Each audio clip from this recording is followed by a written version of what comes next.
Okay, you're good to go. Okay, great. I think we're still short for a quorum, unfortunately. I think we're one short of a quorum. One short.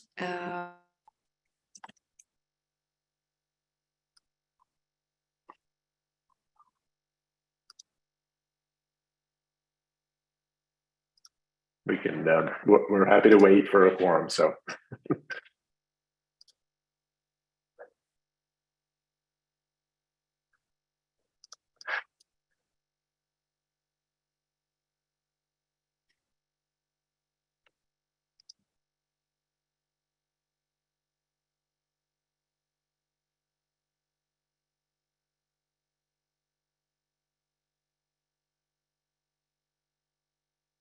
I think we're at quorum, Brad. I think we have 8 on the call.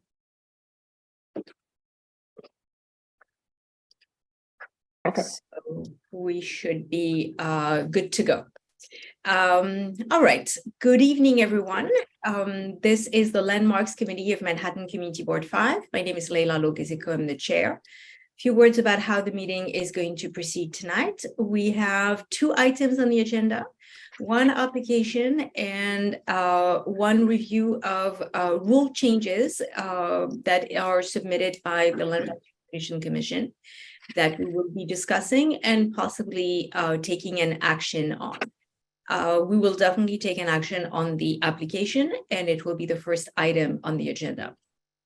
For the applicants, you're very familiar with our format, but I will just restate for the record that you will be given the opportunity to give a presentation, full and uninterrupted. Once this presentation concludes, members of the committee will have an opportunity to ask questions. Then I will open up the floor to members of the public. Members of the public will have an opportunity to ask questions and make comments.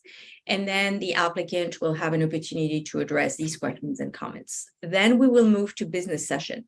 During business session, only members of the committee are allowed to discuss the matter. We will do exactly that. And then after this discussion and comment period from members of the committee, a motion will be made. This motion will be taken to a vote, and that vote will be presented to the full board of Community Board 5 on May the 13th, I believe, at the full board of Community Board 5 for a ratification by the full membership of the board. The vote of the full board becomes the official position of Community Board 5. This position will then be sent to the relevant agencies as well as elected officials. Members of the committee, as usual, you're well aware if you have a conflict of interest, you must disclose it before you make a comment or ask a question, and you must vote as present but not entitled.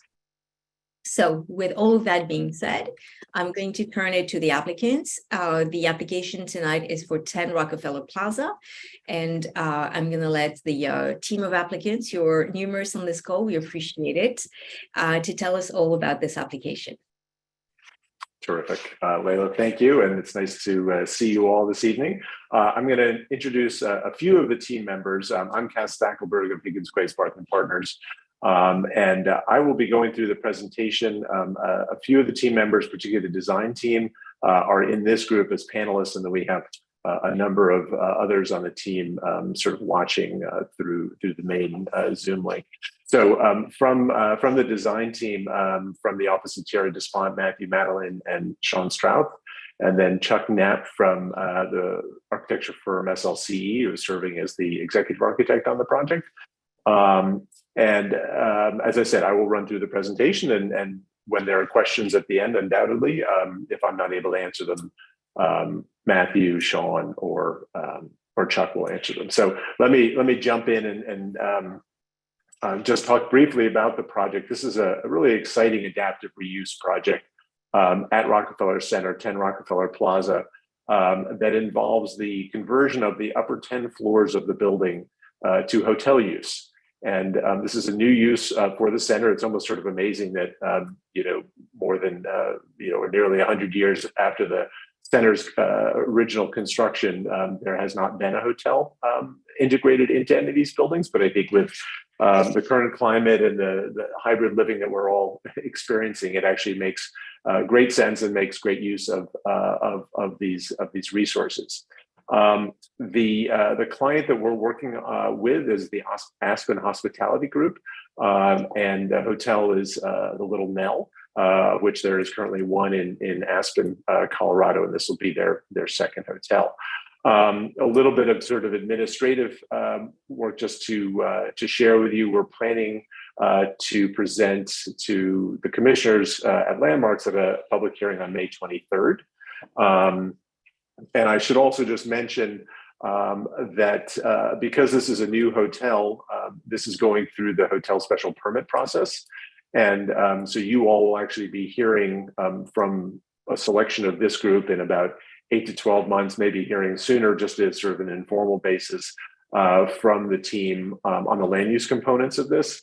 I know you all are familiar with special permits, more typically 74-711, 74-79 of the zoning resolution. Obviously, this special permit, the hotel special permit process, does not have any sort of preservation connections or preservation tie-ins like 74-711. But I do mention that just because that is a sort of an integral part of the overall review process for the project. And I believe it is the first one to come through your board. So with that, let me go ahead and share our presentation and take you through the project. So as I mentioned, the site is at 10 Rockefeller Plaza. Historically, the building was known as the Eastern Airlines Building, and it was completed, begun and completed in 1939. And this is an aerial view here. You can see my cursor. I'm going to use that through my presentation. So this is a view looking east across the Rockefeller Center complex in about 1940. And this building here, this is 10 Rockefeller Plaza. And so the building highlighted here on the site plan is on the southern edge of the center. It spans from 49th Street to 48th Street. And all the work that we're proposing is limited to what is really sort of a secondary entry to the building on West 48th Street. So it's down in here, sort of facing south out of, and as you'll see, the building has a primary entry, really spectacular entry right on Rockefeller Plaza, an entry on the north side on 49th Street that leads one to Christie's presently. So this is an entry on the south side, which you'll see in plan and photographs in just a moment. The building is probably better known to you all when you're standing on the north side of the sunken plaza, looking across the rink. This is 10 Rockefeller Plaza. So it's framed by One Rock, which is a Time and Life building, and then 30 Rockefeller Plaza here. And so this is the sort of primary view of the building that one sees as you're in the complex. All the work is actually happening on the south side. This is the north elevation. All the work that we're going to be discussing is on the south side, facing out of the center. A plan. So this is a site plan from Carol Krinsky's book. This is 10 Rockefeller Plaza here, noted as Eastern Airlines, and it is this entry right here on 48th Street where the work is being carried out. Rockefeller Plaza running here, 30 Rockefeller Plaza here, Radio City, and then this is a block plan that picks up 10 Rockefeller Plaza here, and then the extension that was built out to 6th Avenue, now the Simon & Schuster building, 1230 Avenue of the Americas. And so I'll just zoom in on this so we can, let me, give me one moment here, sorry.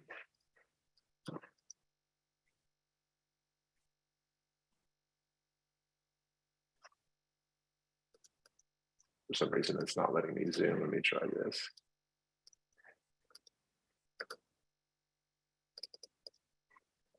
Sorry about that. Give me a minute here. So just looking at the plan, just to orient you. So 48th Street is running here across the bottom, Rockefeller Plaza here on the right margin. And as I mentioned, there's a secondary entry here. It's a very deeply recessed entry, and that is going to be the main entry into excuse me, into the new hotel lobby and to the elevators, which will bring guests up to the upper floors. I'll just point out this is the existing building lobby. There is no work within the lobby. The murals, all of that is retained, and there's no work within that volume of that historic lobby. So all the work is really occurring here along 48th Street. I'm happy to go back to that plan if that's useful as we proceed through the presentation. So a summary of the proposed work. On the left is an existing photograph, and on the right is a rendered view. And they're really sort of three components to the proposal. And again, it's about establishing an entry here on 48th Street that will lead guests into the lobby and then upstairs. And this includes introducing a new canopy at the entry. An exciting new piece of artwork for the center directly above that canopy. And as you'll see, that's actually a location that doesn't currently have artwork, but was actually planned as part of the original designs for the building. So the canopy and the artwork on the face of the building, a frame in limestone matching the framing elsewhere around the building. And then as you'll see in a few of the other images, deeply set into that vestibule, some modifications within that open vestibule for limestone cladding and new doors that you'll see in just a moment. Those are the elements that are going before the commission, hopefully in May, and we are presenting to you all this evening. So turning back to the original drawings, and I'll zoom in on this so you can see. So this is a sorry, having trouble zooming. You'll see this is the West 48th Street elevation of the building, the south elevation. And this is a 1939 drawing, 38 drawing by Reinhard Hofmeister and Wallace Harrison. So if you can see here, this is actually a drawing, sort of a sketch that was added onto the elevation directly above the entry where we're proposing artwork. And it just says carving, and then it says 8 inches thick. And so for some reason, this was not actually executed. So right now, the stone directly above the entry is just blank. It's just plain ashlar. But clearly there was an intention for artwork above that entry in much the same way as there is artwork throughout the center above both the sort of, the main entries. You'll see them on Fifth Avenue, but also on the side streets on 48th, 49th Street, the side elevations of nearly all the buildings in the center. This is a photo from 1940, soon after the building was completed. As I mentioned, the main views, the historic representations of the building really are from this angle, sort of from across the plaza, looking at that east and north elevation of the building. This building was designed in a way that was slightly different than many of the other buildings at the center in the way it hits the ground.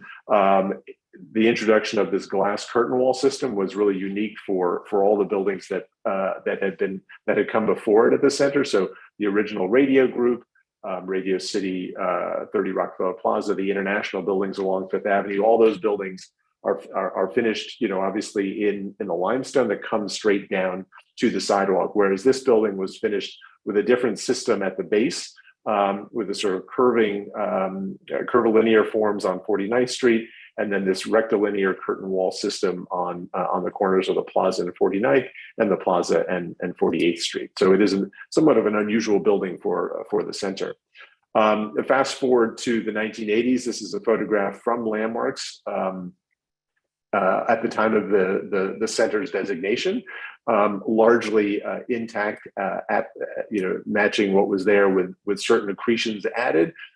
One thing I think that's interesting to note, particularly in looking at the designation report, this area of the building really is not mentioned. The only reference to this opening is to the what they call modern brass doors, modern glass and metal doors that you'll see in a moment in our existing photos that are deeply set about 25 feet into that recess. So this part of the building wasn't really called out as I would say it wasn't given much attention in the designation report. And I think that's important in the sort of relative significance of the area of work that they were proposing these modifications.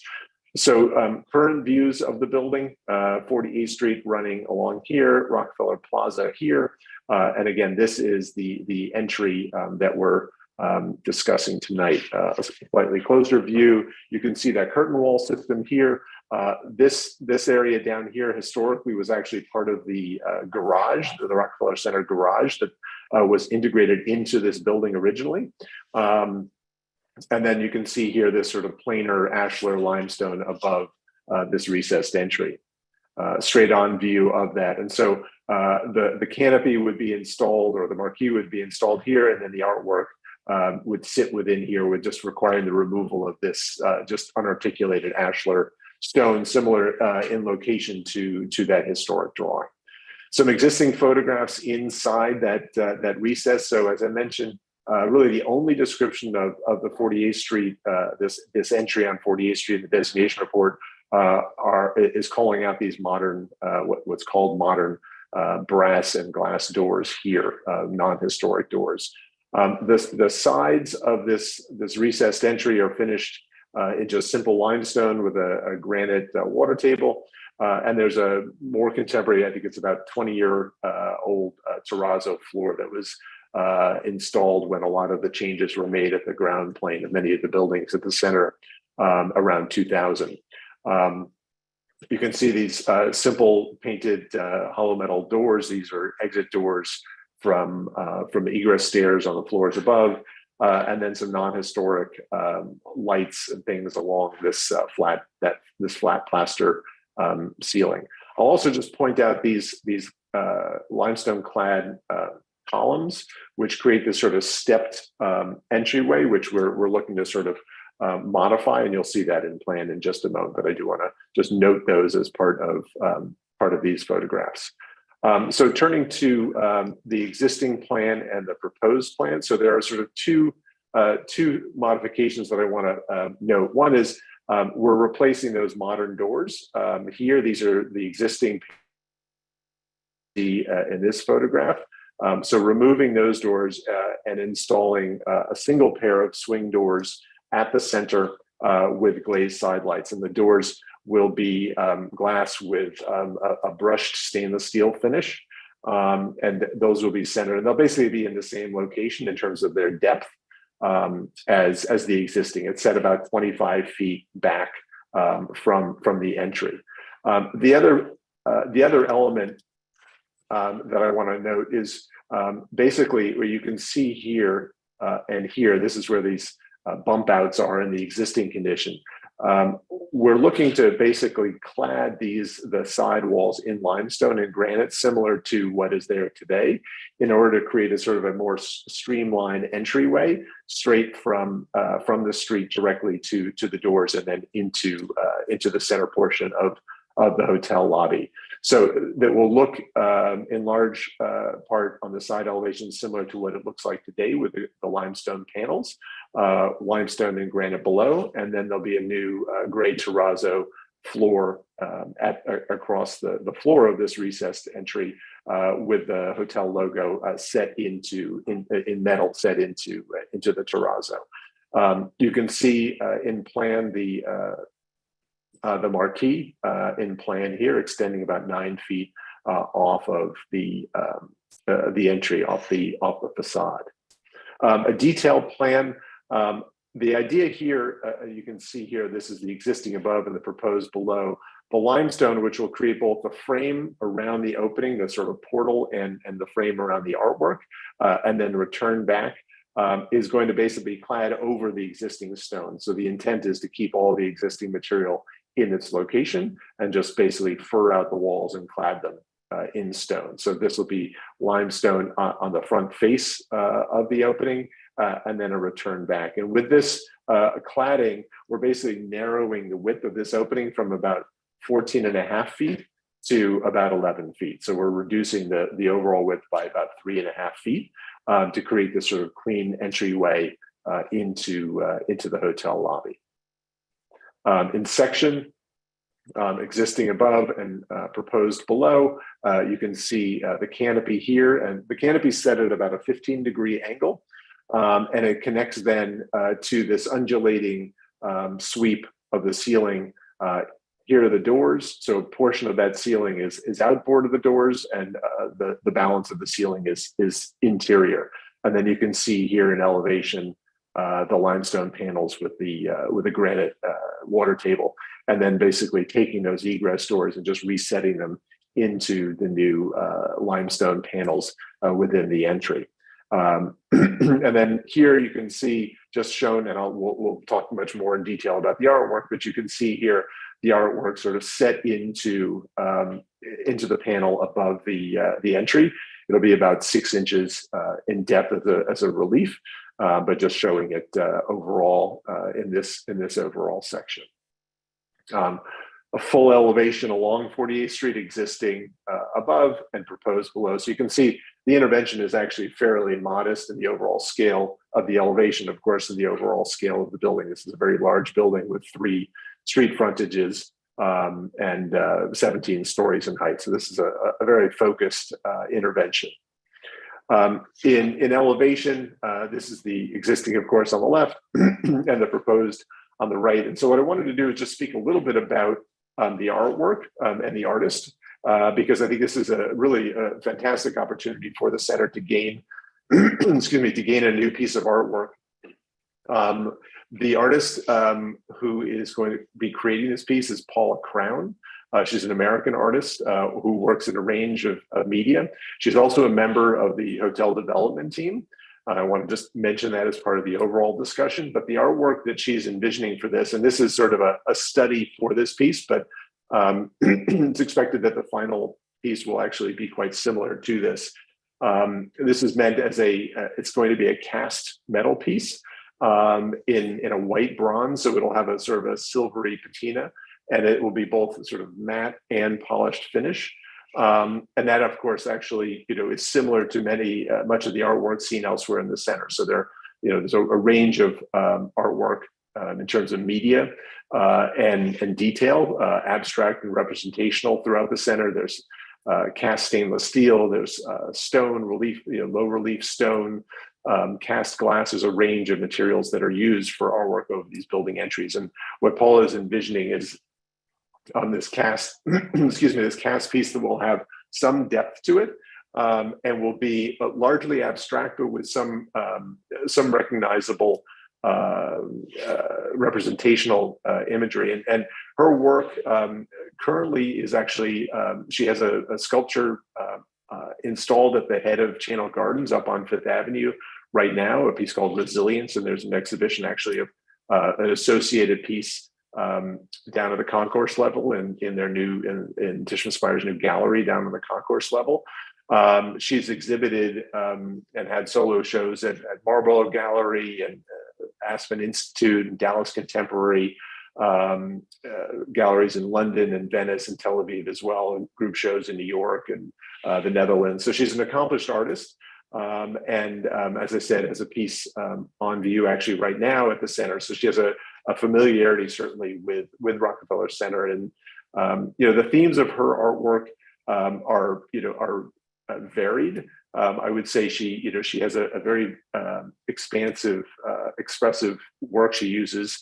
She works in painting and relief, three-dimensional sculpture, and she's really sort of in speaking with her about this piece. She's sort of looking at the history that's embodied in this building as the Eastern Airlines building, and this sort of looking forward to the future, from the 1930s, and sort of taking some of the themes of transportation, commerce, industry, and in many ways sort of integrating that with the design of the canopy to this sort of forward-looking piece of artwork that sort of speaks to really to the 21st century and beyond. In thinking about the artwork too, I want to sort of talk a little bit about, and this is sort of an unusual feature for you and for the commission as well, because in speaking with senior staff at Landmarks, they are sort of careful not to be regulating artwork and approving artwork. They're really looking at this in the context of the Landmark building and sort of what is the effect of this artwork on the landmark. So that's how they're evaluating appropriateness for this piece. So that will be part of the discussion, obviously, at the public hearing, just as it is here tonight. So I know that speaking with Mark Silverman, who's general counsel, he's cautious to not have the commissioners really approving artwork, but as I said, sort of thinking about its effect on the underlying landmark. So I'm going to continue from here. I'm happy to sort of come back and talk more about Paula's work. I added a few images of some of her other pieces into an appendix. We can look at that later if you'd like. But I'm gonna continue with the overall presentation, and we can come back to this topic, of course. So as I mentioned, artwork is really an integral part of the center. It was planned as a component of the architecture, and this is just a selection of images, of a range of the buildings around the center, both to illustrate the range of media that are used. So the cast stainless steel of Noguchi's over the entry to the Associated Press building, the relief here at the British Empire building, Picciarelli's polychrome carved limestone here at 610 or 1 Rockefeller Plaza, and then I think this is Lee Laurie's sort of cut limestone screen, also polychrome at the entrance to 45 Rockefeller Plaza. So there are different ranges of media, but there are also different treatments, these elements that sort of are set, in a field above the entry, those screens that sort of drop right down to the entry, these elements which are sort of framed here. So there's a range of different treatments that one sees for artwork throughout the center in terms of the way they're handled at these primary entries as well as secondary entries.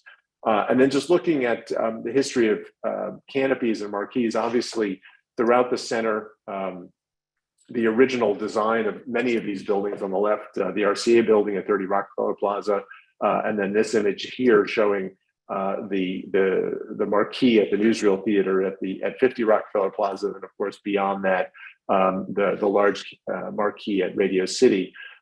Given the sort of history and the sort of entertainment aspects and themes that were integral to the development and tendencies at the center, marquees were a sort of key component of many of the buildings at the center originally.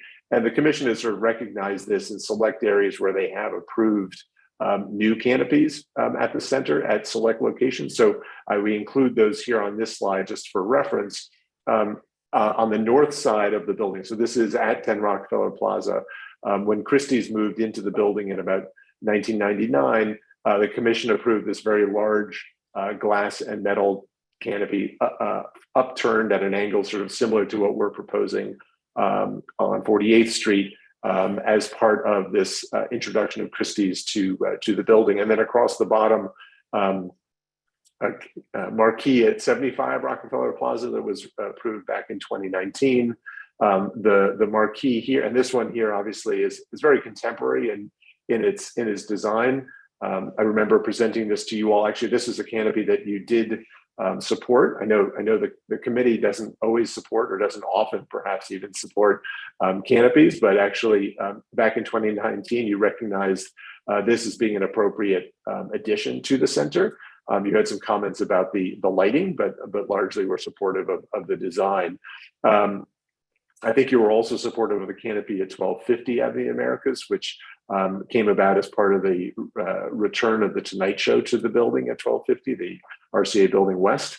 And then we include these much earlier canopies from the late 1990s, which were part of a sort of an overall treatment of canopies that were installed along 6th Avenue as part of 1270 and 1230 and 1250 at the Americas. Some of those have actually been removed. So I include these really just to illustrate how the commission and to a certain point, the community board has also supported the introduction of canopies in select locations in the center. These are obviously very large scale buildings. These canopies, in their own way, they're sort of expressive of their time. I think what's wonderful about the canopy that we're proposing here is it's very contemporary, but it is sort of tied into the exuberance that came with the introduction of air travel in the 1930s, and the artwork is a part of that as well. Some details on the canopy: it will be framed in stainless steel, and there will be glazed panels on either side with this mesh inner layer. So it will have some translucence, but it will largely be a sort of an opaque opaque finish. And this interlayer will actually sweep from the canopy into the ceiling of that deep vestibule. And you can see the framing for the canopy here. There's downlighting, subtle downlighting on the underside of the framing members here, and there'll be uplighting that will light the sculpture in the evenings as well. And I mentioned this has a subtle 15 degree angle, similar in angle to the canopy on the other side of the building that's at the entry to Christie's. And then a detail elevation for the proposed doors. These are the doors that are set about 25 feet into the recess. A brushed stainless steel across the kick plate of the door, and then largely glass doors, really intended to bring as much daylight into the main lobby portion of the new hotel. And then this woven mesh, as I mentioned, which runs across the ceiling. Two signage elements that we're proposing flanking the entry, so you can see this sort of key elevation here. There's a sign here and a sign here. These are small. They're about 15 inches in width and 18 inches in height. They will also be the brushed stainless. This sign, which we'll call it the name of the hotel, the Little Mel, has a milk glass inset here. There's lighting proposed behind this solid panel, so there'll be a glow in the evenings around the edge of the plaque, and then just a subtle glow here through the logo. That's the sign on the left, on the west side of the entry, and then there's a sign similar size, similar material here on the east side of the entry. And there are no cutouts in this sign. There'll just be a simple glow around the edge, at the edge of this sign. So that's really the only signage components that are part of the proposal. And then just finally returning to the overall rendering of the entry and the sort of two primary components, the upturned marquee and the artwork. We see these as really exciting elements to introduce to the building in this very limited portion of this very large landmark, but ways that sort of tie into the building's history and bring a new excitement. I think the marquee really embodies that energy, as does the artwork. It's appropriate in its location, given the historic documentation that I've shared that shows that there was artwork planned for this location. I think it thoughtfully engages with the architecture. It's really intended to have both the hotel guests as well as passerby stop and sort of think twice about its meaning. And I think together these installations, both in the art and architecture, are very fitting for an architectural complex that was founded on these principles of sort of integrating art and architecture in a very broad and really sort of monumental way. So look forward to your comments and any questions you may have. Great. Thank you very much for a great presentation. Are we getting any more presenting from the rest of the team, Kaz, or this is it? Nope, this is it. That's it. And questions we can all participate in. Awesome. Fantastic. Yes. So let's jump into questions from members of the committee. As usual, please use the raise hand function to indicate that you have a question. Any questions from members of the committee? Yeah, Mike, you take the first question. My microphone is still working. Good. Okay. A couple of just comments. The canopy. We're in questions, Mike. We're in questions. Do you have questions? Yes, it's a question. It looks kind of fragile. Can you explain a little bit more how it's going to withstand 6 inches of snow on the top and winds that are coming down and that kind of thing? Well, obviously, it's going to be engineered to last and to withstand all those forces that might have. I'm not sure. Matthew, do you want to take that question, or Chuck, who's best to sort of address the sort of structural treatments of the canopy? I'll start off, and then Chuck can join in if he wishes. Sure. At the top of the canopy, we are trying to keep the edge relatively narrow. Because Terry believes that that's first of all, it's contemporary feel. It's more of this age than some of the older, heavier awnings. But there are these structural elements that tie back at kind of like third points across the top of the canopy that will be strong enough to support any load that it needs to support. They'll tie back in. Yeah. You can't see them on, on this? You can see them on the section, I believe. Yeah, I think you had it there, Kaz. Yeah. So it's those elements there, that kind of triangular pointy elements that go out to the nosing, that rounded nosing that goes around the perimeter. Can you actually elaborate on the weight that it will be able to withstand? That I can't. I mean, I know it'll be designed to meet any code requirements.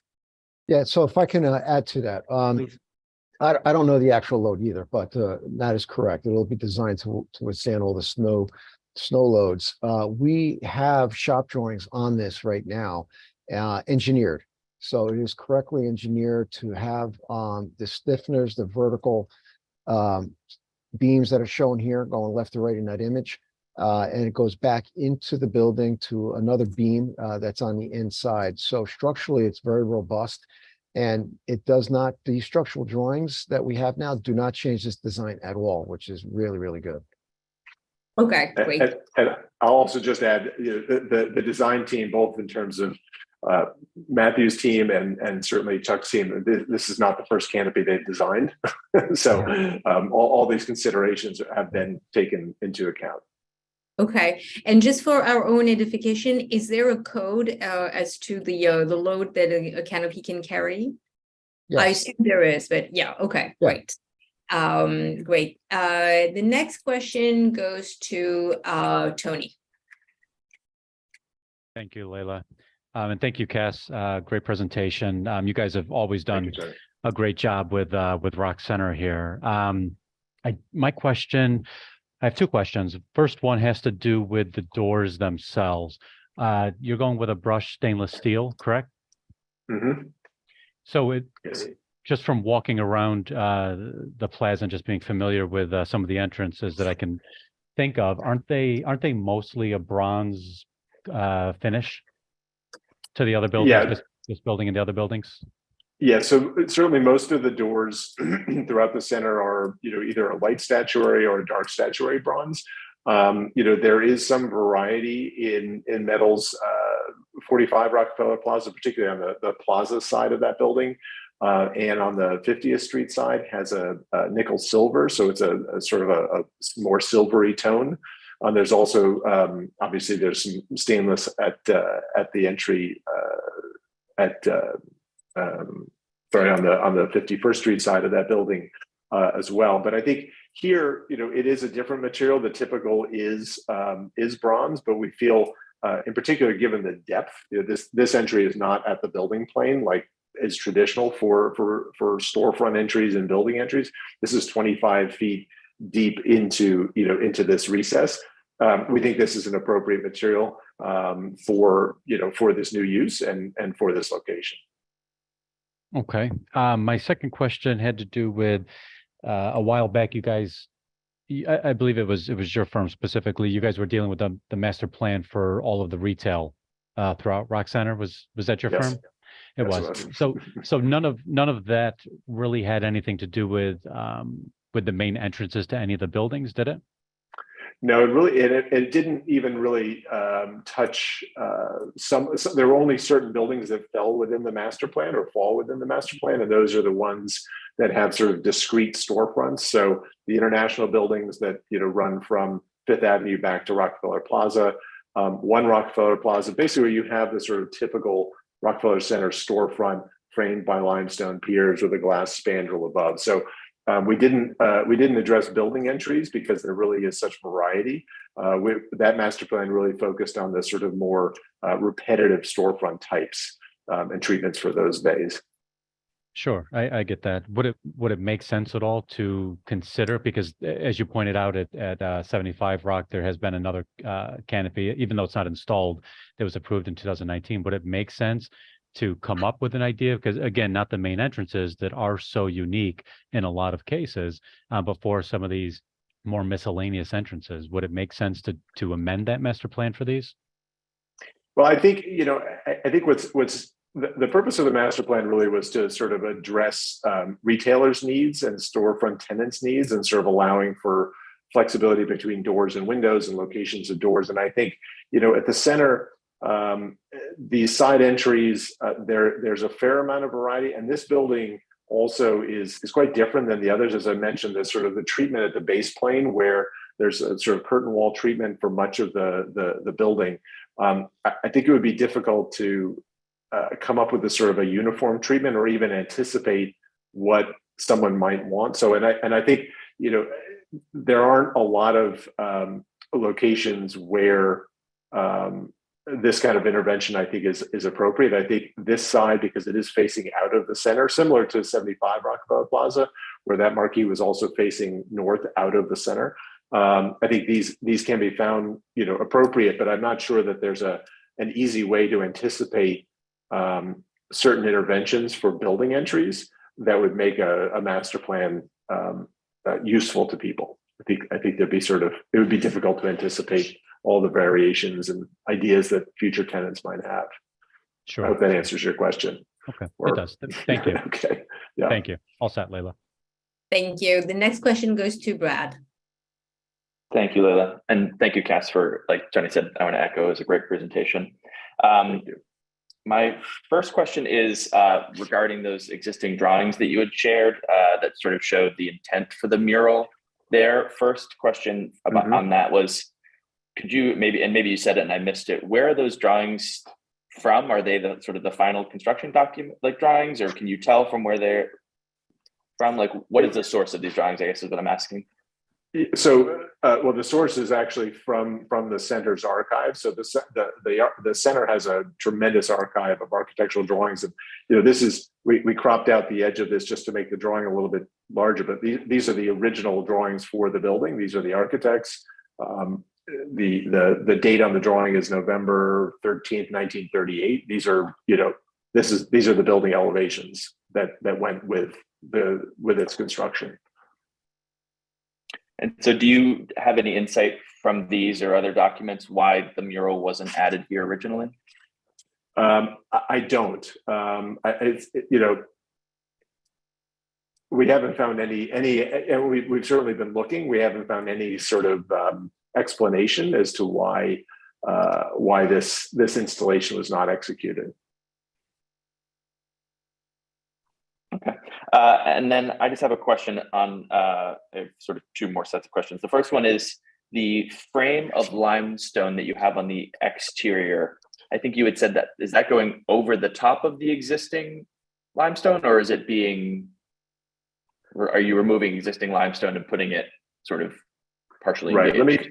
Let me go to the elevation, because I think so there are two things happening. So in order to install the artwork, these panels here will be removed. So there is some removal of limestone. These are, just simple ashlar panels. And, when there is a need, this limestone is readily available. There have been instances where, when the Associated Press moved out of 50 Rockefeller Plaza and their pin mounted signage was removed and it said Associated Press building, and there were tons of little holes, that whole stone unit was replaced with a new stone unit. So this is readily available material. So these units would be removed, and then at the edging here, it would actually be clad over. So there's some removal to set the artwork into the panels above the entry, but then the frame. The frame around the artwork would basically sit outboard of the existing stone. So let me just go back to the plan detail. So this is the new stone, and then this edge is the existing stone. So the idea is to sort of lap over the existing limestone. Okay. And then the signage that's being attached to this frame, is that only being attached to the new limestone, or is it going to connect? I guess it looks like it's going to connect only to new things. It's not connecting back through into any. Right. It's sitting on new material. And how about the canopy? How is that being attached into new material or existing material? New. Okay. Yeah. I mean, so these panels, as I mentioned, these limestone panels will be removed. we'll be able to get back to the building structure to tie in to the structure, as you saw in that section detail, and then it will cantilever off of the structure. Got it. Okay, thank you. And then the final question is just the interior sort of going into the building and that sort of 25-foot recess. I think you had said that some of this had been sort of replacement later on, but do you have any sense of what that interior space looked like originally? Ceiling, walls, etc. So this area. Yeah. I don't. And, in part because it's always in shadow, and in part because we haven't found any historic photographs on the 48th Street. Everything is across the plaza, the sunken plaza. We haven't found any documentation of what this looked like. I don't know that it was different than what's here. What's sort of curious, and maybe when you look at this photo, you can see that the units of the terrazzo do not line up with the joint lines of the limestone.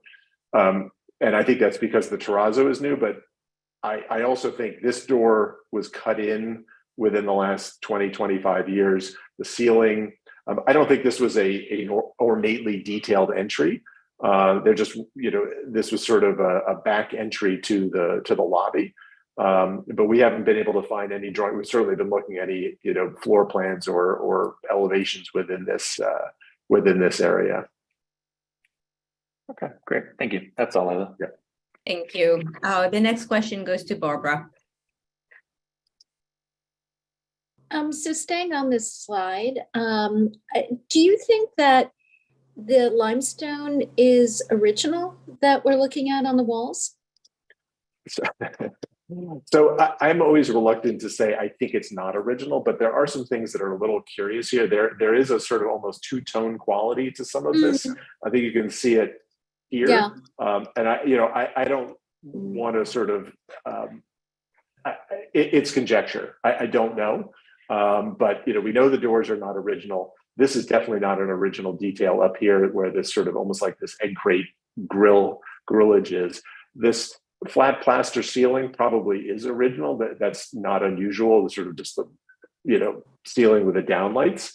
And then these side walls, I'm not sure. Again, sort of going to the previous question, we haven't found any documentation that indicates that it was something different, but it's a little unusual in its appearance in certain aspects. And so the idea of narrowing the existing opening is simply because you don't want to see that bump out where the doors are. That's largely what this is about, sort of creating a sort of more streamlined entryway. Yes. Okay. That's all my questions. Thanks. Very good presentation also. Thanks. Thank you. Great. Thank you, Barbara. And the next question goes to Buzz. Thank you very much for the presentation. About the ceiling, so you just answered one of my questions. You think that is original ceiling, and you described just very briefly this so-called undulating ceiling. Can you more fully describe that and how it's supported? Sure. So let me turn to what the rationale is for it. Yeah, let me turn to this section. And Matt, I don't want to put you on the spot, but maybe this is a design element, and it's sort of about tying in and bringing some activity to what is otherwise sort of a planar, uninteresting ceiling. So I don't know, Matt, do you want to step in and talk a little bit about the design thinking behind this?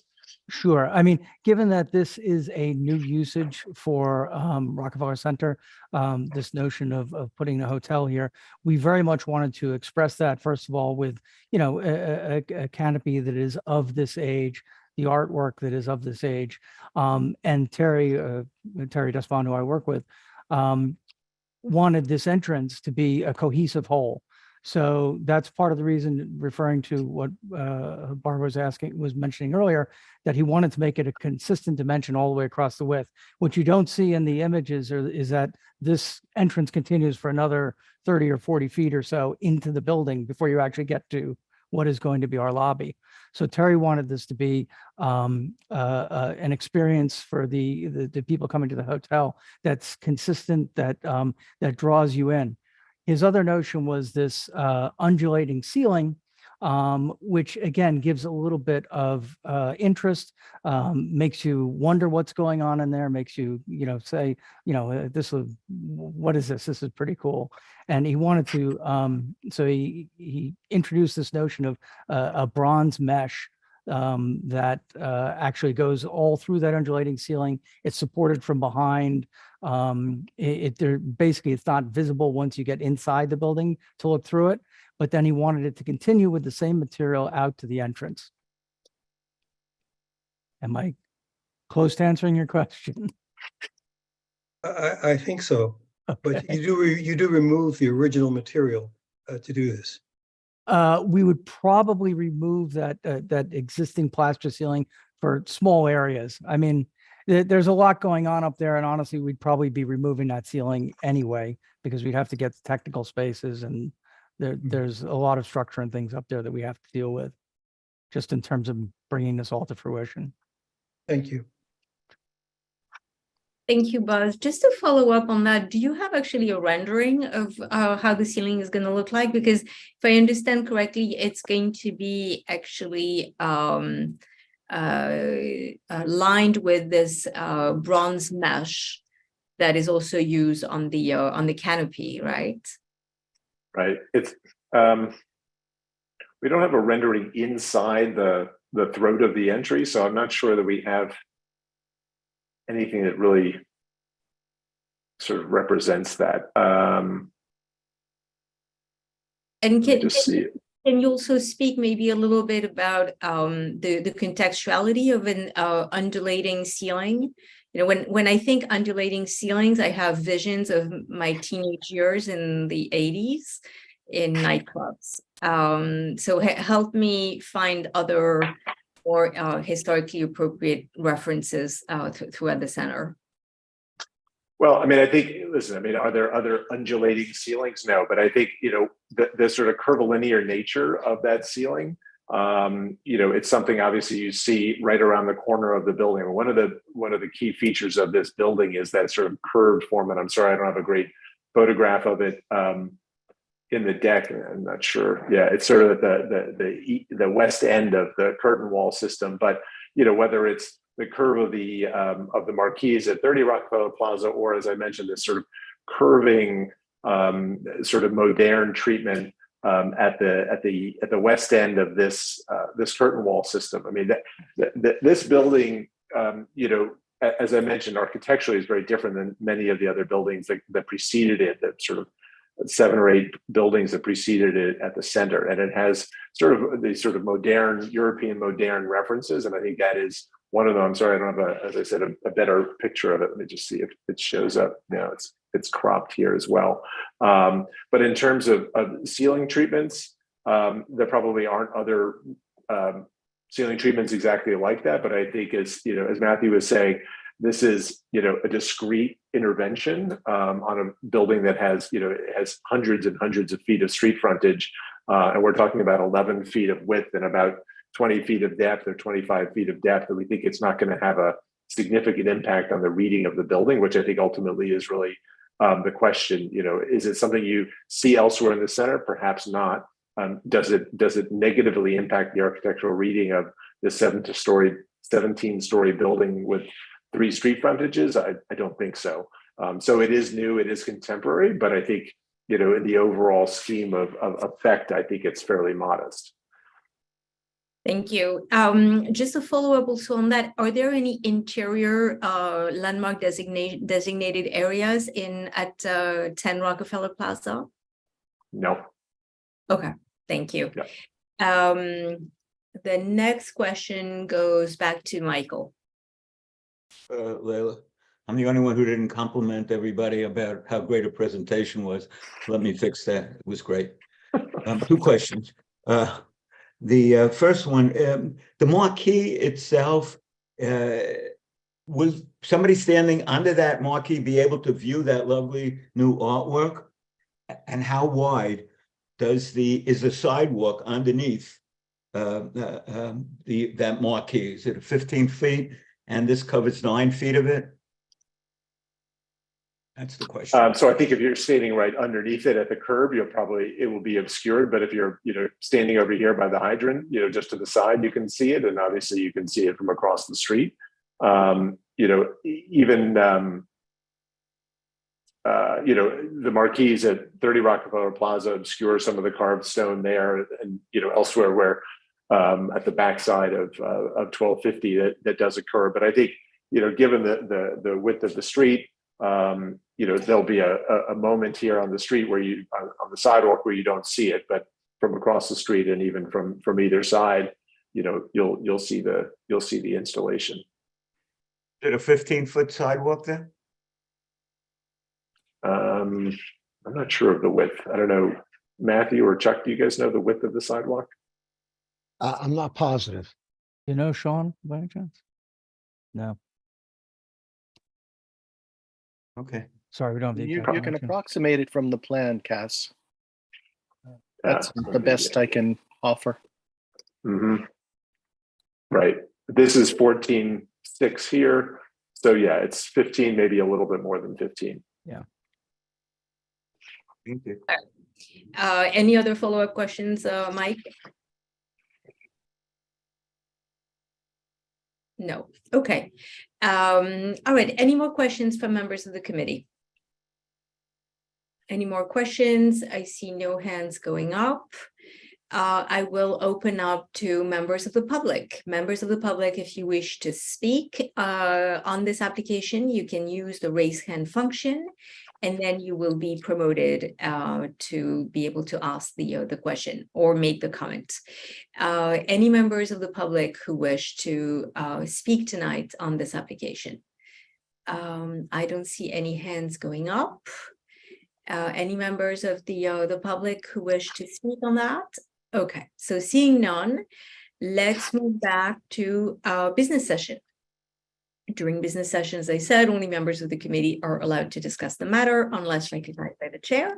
So let's jump into comments. Maybe just to help the conversation, I think we're looking at, let's see, I would say 3 elements. We have the artwork, we have the canopy, and then, so I guess maybe 4. Then we have the stone cladding around the canopy and the artwork, and then we have the work that is in this recessed area of the entrance, the ceiling and the door. So maybe we can start with the artwork. I will say that I echo the comments from LPC and the framing. I think that it is not our role to comment and approve artwork. We shouldn't really indulge. I know it's very tempting, but we should not indulge in thinking that we like it or we don't like it, that it is beautiful or not beautiful. I think that what we have to look at really is whether it is appropriate to the building or not. This is very similar to the exercise that we do with the Parks Committee when they review artwork installations in public parks, where basically we, as a community board, we don't weigh in on the quality of the art or whether we like the art or not, but really on whether it is appropriate for the park. So let's discuss that, and I think that there are basically 2 components to that. The first one is the artwork, its scale, its material expression, contextual with the building, and then in order to put this artwork in its place, it requires the removal of historic limestone. So I think those are really the 2 components. So let's take comments on that, and let's see if we have a consensus on that. So you can use the raise hand function to make a comment, and we do need comments. Yeah, Brad, go ahead. I mean, contextually, I mean, to me, it looks of a piece to sort of the art nearby, and it's sort of well aligned on the facade and sort of composed in a nice way. So I think in that sense, it does seem to be sort of well positioned on the building, and there is documentation showing that that was part of the original intent and it wasn't put there for whatever reason. Regarding the second part of your sort of framing of the addition, even though the applicant did tell us that this is limestone that is constantly being replaced as required in these locations, it still makes me a little uncomfortable, I have to admit, to be removing existing limestone on a facade. And I wonder if the artwork couldn't be achieved with a slightly deeper frame or something to that effect that would keep that behind so it's fully clad on like the frame is in this location to avoid sort of unnecessary demolition. Yeah. Barbara.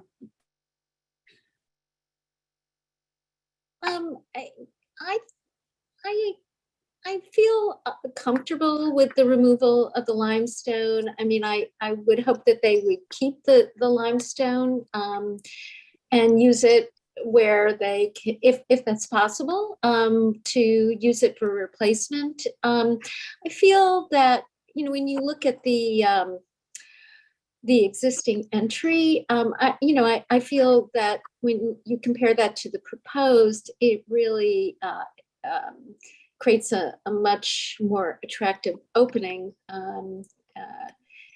at that part of the building. I mean, it almost looks like, sort of in the existing, like a side entrance to a building and something that one would just walk by. And the fact that there was a piece of artwork there originally intended, I think does make a difference.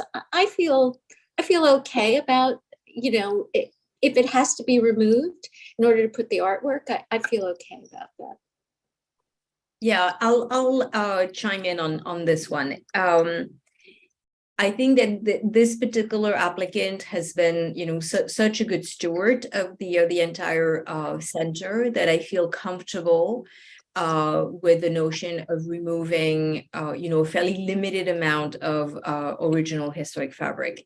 I would like to ask them to make every effort to salvage this limestone, to remove it as carefully as possible, and hopefully, to be able to really salvage it so it can be repurposed. Don't put it in the dumpster, please.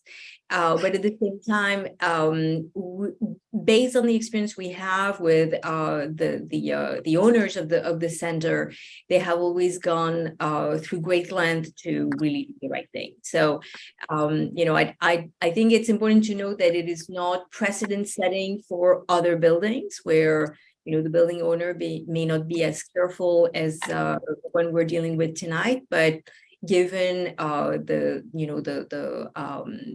history that we have with this particular applicant, I feel comfortable with that.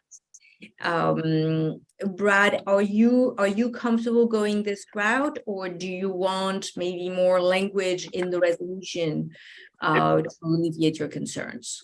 If we could get, I think, hearing other people's comments, I feel a little better. I mean, if we could get language in there, have removals to joint lines, so that we're not getting partial panels or sort of removal of adjacent panels partially to make this sort of installation, that would I think deal with my concerns. Okay, great. I think it's fair to put that in the resolution. I think we can be prescriptive on how we want the removal to be done so that it alleviates our concerns. Is everyone on board with that? Is there any different view on the artwork and the removal of historic fabric to install the artwork? Okay, I see none. So, Buzz, yeah. I had a question. Is a question appropriate now? We're not in question anymore. Oh, sorry. If you want to phrase a question to me and maybe I can address it. Yes, well, I'll ask you a question and you can phrase it as a comment, and all right. I will infer that it is a question. This is a very large piece of artwork, and it compares with the other artwork above entrances, I presume. The size. Yeah, I think that on the size and scale, it is actually very consistent with other artwork throughout the center. I think there's actually a diverse size, like the artwork is diverse in size, but overall for the scale of the entrance and the scale of the building, this kind of scale for artwork is pretty consistent. My comment comes because of that original old drawing that just showed a kind of a small medallion in the middle of above the door, rather than a very large artwork. Yeah, no, you're absolutely correct. I think that the artwork that was anticipated in the original drawing is much smaller in scale. But I think that at the same time, what they are proposing tonight, and this is my comment. I'm not speaking on behalf of the applicant, obviously, but I think it is consistent with the scale of artwork elsewhere in the center, and also with the building itself. Thank you.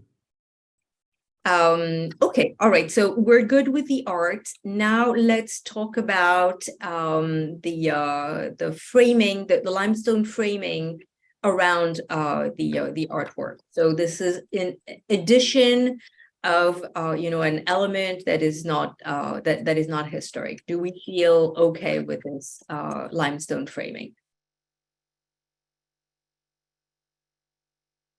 Okay, I don't see any hands going up. I'll let you. Yeah, Brad, go ahead. I'll go first again. I mean, look, like you can see in this this image right here, that limestone framing appears to be sort of consistent with what's happening in the adjacent sort of framed openings around there. So I personally don't mind it, and I like it for the fact that it allows connections of things to the building that aren't connecting directly to existing historic fabric. Yeah, I totally agree. Barbara? Sorry, I tried to lower my hand. I was basically going to say something very similar. I think that it's consistent, and I think that it helps really frame the opening very successfully. Yeah. Okay. All right. So the framing, we don't have an issue with. We're good with it. Okay. Now let's talk about the canopy. Comments on the canopy. Don't be shy. Tony, I'm going to call on you.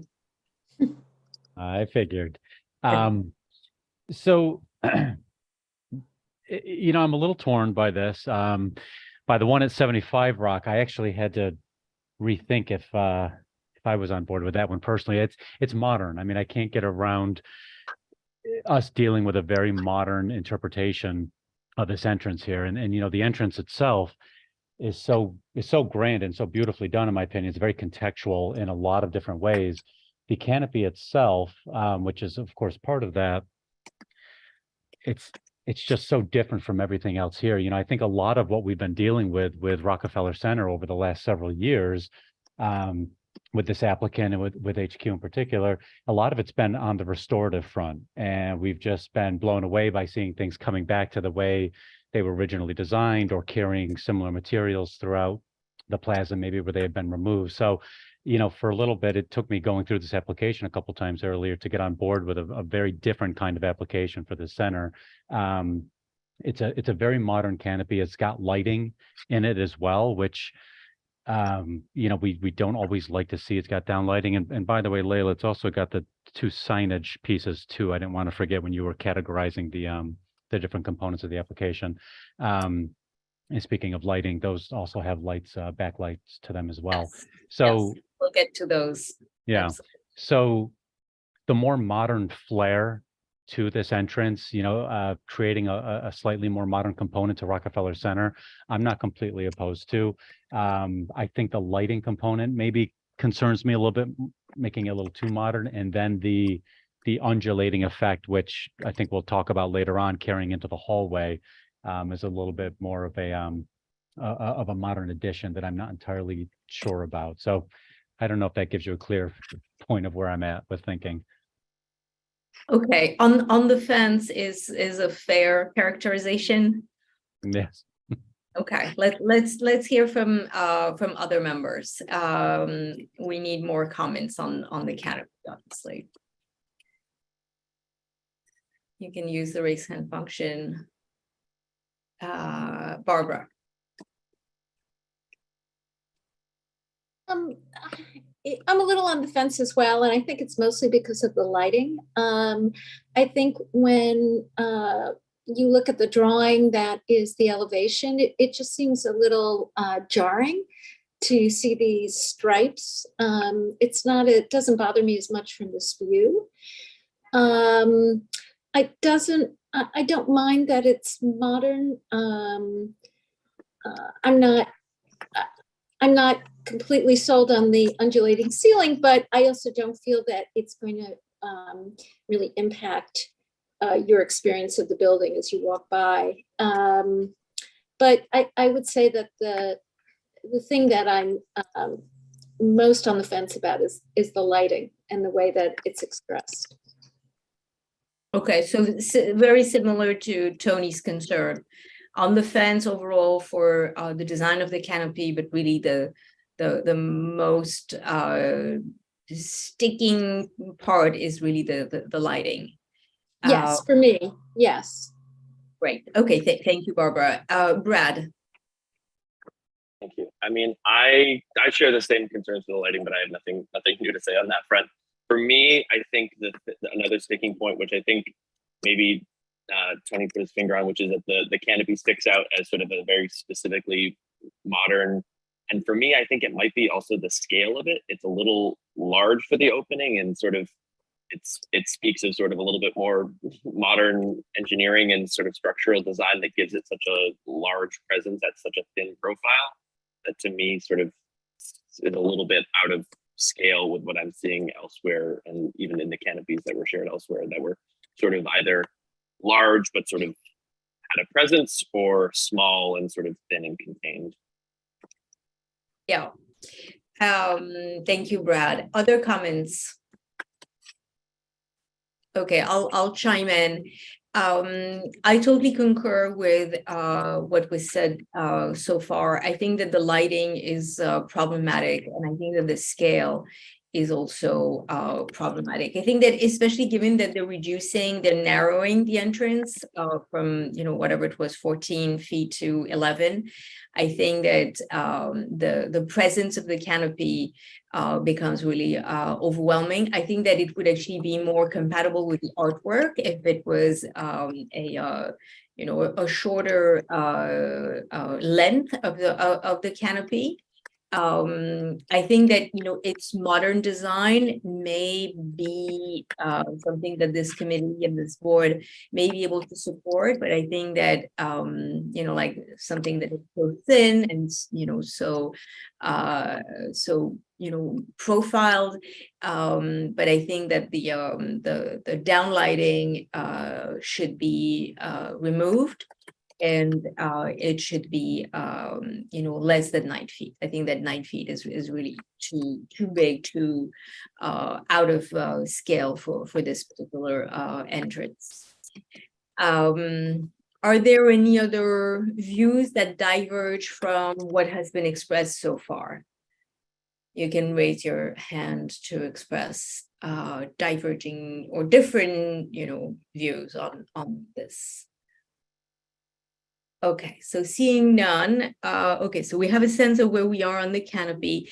Let's actually stay outside and let's talk about the signage.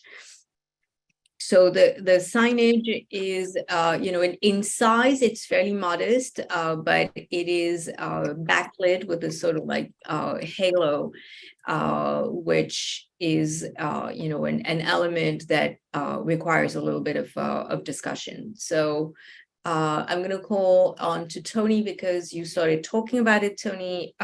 Please share your views with the committee. Sure.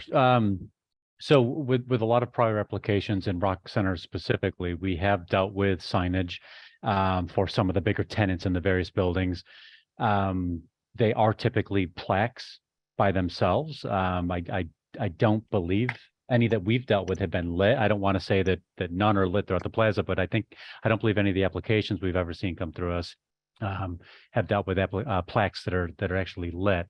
So the plaques themselves having signage on each side, it is pretty typical to see that in a lot of the buildings here in the center. I don't think that that's the issue. I think the size, the scale is completely contextual. I think the material is fine. It's really just the lighting itself, which I think is non-contextual with the building and with the center. Tony, would you consider direct lighting? Like if they had one, when it was a little, I don't know, whatever would work, but that would be direct incandescent lighting on the sign? Would it be shining down, like attached to the canopy coming down? Would it be like a little reader lamp over it? Little gooseneck, we're not going to design it for the applicants, but I'm just wondering if for them it is important to have lighting on the signs. Is it something? Well, I guess we would have to see how it's executed. I think. I mean, just for that topic too, I don't know if we've seen that kind of lighting here. I know we've seen it in other applications throughout our district, that we've been okay with that type of lighting versus this type. But I don't know if I've seen that within the center either. So, Yeah. But you're right. That's a separate thing. We're not designing. Correct. Yeah. My question was actually out of order. Sorry about that. I share your concerns, Tony, for the signage. Are there other views, either concurring views or diverging views? And we'll assume that if you remain silent, it means that you concur. I see that Brad is smiling and shaking his head. Other comments on that? No. Okay, so we have concerns about the lighting for signage, and let's move on to the ceiling. So the ceiling, basically, there are two things we need to discuss. A, it is undulating, and B, it is covered, clad with this metal mesh. So let's start with the undulating ceiling. How do we feel about that?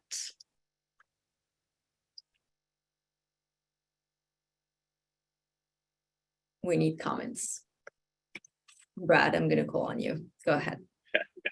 I mean, for me, it's a continuation of some of the things that I said that I didn't necessarily like about the canopy, which I think is it sort of brings a little too much modernity into this building. I think it's a little bit out of context and sort of out of, I mean, it's definitely different from what we're seeing there now, which I think we're learning is somewhat historical. So to me, it seems like a little bit like too much of a gesture for this building and a little incontextual. Yeah, I really concur. I find, for me, this is the most salient element that I have a problem with. I really feel that it is not conceptual. I can't see. I really, trying hard to imagine why it would be contextual, and I really struggle with that.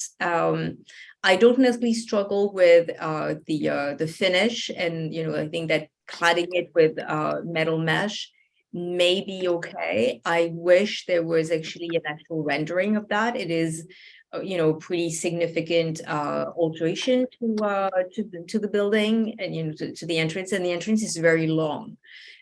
So even if you're not in the building, you basically see it. It draws your eye towards the door, and I think it is going to be not an insignificant feature of the building once built. So I think that the undulation is of concern. Are there other comments on that? I would love to hear, maybe from Tony or Mike. Go ahead, Mike. I have no problem with that undulating ceiling. It seems to me that I've seen it. I can't exactly remember where, but I've seen it other places in the lobbies in buildings in Manhattan. I don't know if they're landmark buildings or not, but it's not unfamiliar to me, and it presents no problem. Okay, thank you. Have you seen this kind of treatment at Rockefeller Center, Mike? Like I said, I don't recall where I saw it. Could be there, could be somewhere else. I just don't remember. Okay, thank you. Okay, so Brad and I have concerns about the undulating ceiling. Mike doesn't. Let's hear from more members. Tony. Sure, I agree. The ceiling design itself, I don't feel is contextual with this building, with the center itself. The rest of the components, the cove lighting, the material, like you were saying, Layla, it sounds like it may actually fit that the whole metal look that we do have everywhere. It may actually be an okay material choice. The cove lighting, I'm a little confused as to why they do want to narrow in the hallway. I get it visually; it's probably nice to not have the breaks, but the fact that this limestone, it may not be original. I'm not really bothered by the removal or the cladding, the layering of new limestone on this, the new flooring. I think everything else is okay. It's really just the ceiling flow itself that feels ultra modern for this building. Yeah. Thank you, Tony. So it looks like we're leaning towards having an issue with the ceiling. I just want to make sure that, you know, it encompasses the view of the committee. Are there any other members of the committee who feel that the undulating ceiling is actually contextual? And if you don't raise your hand, I will assume that the answer is no. Okay, all right. So it looks like the majority of the committee has an issue with this. I think also I would like to note that any removal of the historic fabric to be replaced with similar, historically contextual materials. So, like they're going to reclad the walls with limestone. I think we need to note that this cannot be considered as an alteration. So, moving forward, in 10 years, 20 years, the applicant shouldn't come back to us and say, well, this is not historic and therefore we can do more, major intervention, removal, alteration. This is something that is fairly typical in those types of buildings in Midtown, along 6th Avenue. We have a number of those historic buildings where, there is replacement, like maybe at times full replacement of, let's say, a terrazzo floor with terrazzo floor again. And, we always note that, we don't consider this as removal of historic fabric. It's basically, a full replacement in kind that basically keeps it historic. So I think that, I would like that to be noted in the resolution for this particular application. Okay, now moving on to the doors. How do we feel about the new doors? Buzz. So I just, during the presentation, it was said that most of the doors are bronze of one kind or another, and then simply said that this was going to be stainless. There was no explanation for why that decision was made. And I'm just curious why a decision has been made to do that rather than using the same materials as other doors and the doors that were there. So I think that Tony asked the question, right, Tony? Yeah, Cass had indicated that there are a variety of materials used throughout the center already, including nickel and some of the bronze cladding or painted materials that we often see. So it does seem that there are several different types of colors and materials used throughout the center already. Yeah, thank you, Tony. So I think, the core question is, do we feel that the use of stainless steel is contextual and appropriate or not? Brad. I don't think we need to be prescriptive about the metal that is there, but I think that for me, at least, a nickel versus a stainless steel is a different finish that I think you will sort of, if not necessarily recognize, you will feel in sort of the contextuality of the space. I feel like that is stainless steel. I don't think we have to be prescriptive, but I don't think that stainless steel is the tool for this use. Okay. I I mean, I think it's okay to make some recommendations. I agree with you. We should not be prescriptive, and we should not, we're really not in a position to design the various elements. But making a reference to nickel as being maybe more contextual, I think is okay. Is the rest of the committee on board with that? Tony. So I'm not a designer by any means, but if we step back a little bit, the canopy itself is going to be stainless steel with some of the glass, the opaque glass on it. And even though the art up above the door doesn't seem to be finalized, that too appears to be along that same vein. Visually, and again, I don't want to speak for them, but maybe that's the theme that they're carrying in. I think even though the doors throughout the plaza, they are, whether it's a nickel or it's a bronze, maybe a little bit more common. I think we might be getting into some a little bit of murky water if those doors all of a sudden get changed to a specific color to match the plaza in other areas, but then we're getting away from perhaps what the original intent was with the rest of the design. So just on the canopy, my understanding is that the canopy is going to be stainless steel with the bronze intermesh metal element. So in essence, it's not just going to be stainless steel. There is going to be a bronze element to the canopy. Is that everybody's understanding? Brad is nodding yes. Yeah. Yeah, I mean, that was my understanding, is that the bronze interlayer would be sort of what you see as you look up, so that you're looking at bronze. And then I think I also saw very, very tiny on some of the text that artwork is actually like a white bronze or something to that effect.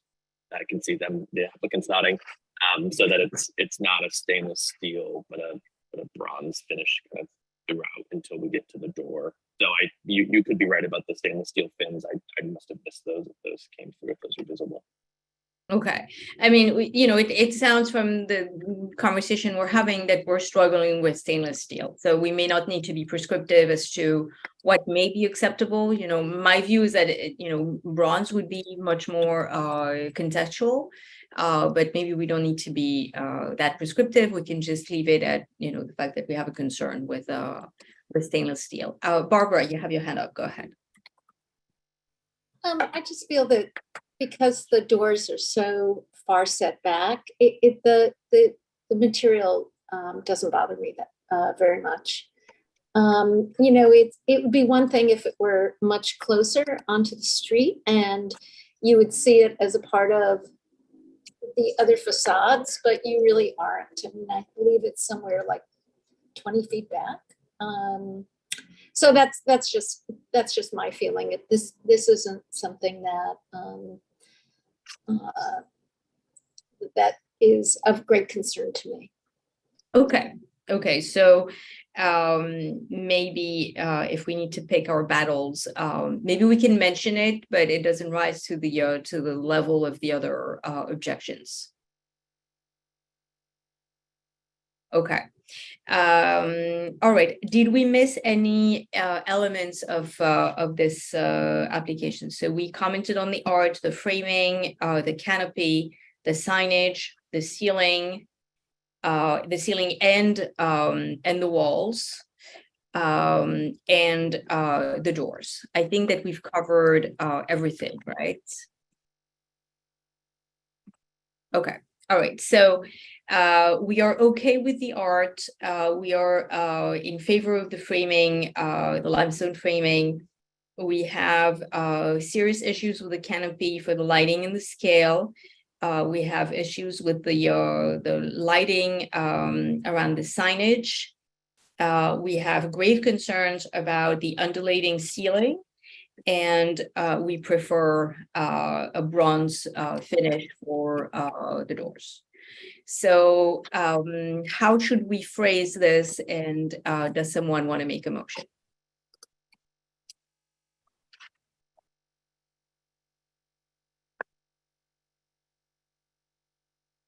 Brad.